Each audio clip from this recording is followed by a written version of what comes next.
В 1912 году северный предел Никольского храма был освящен в честь великомученицы Варвары, одной из самых почитаемых христианских мучениц, пострадавших за имя Христово в конце IV века. Чаяниями, трудами и молитвами прихожан в храме появляется частица мощей святой великомученицы Варвары. Отныне день ее памяти – день престольного торжества. Святая великомученица очень почитаема в христианском народе.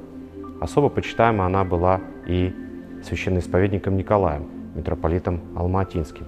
Во время молебного пения у ее раки он чудесным образом был избавлен от смерти. В память святой великомученицы, по знаменованию ее почитания, каждую неделю в нашем храме стараются читать акафист, написанный в прославлении ее подвига.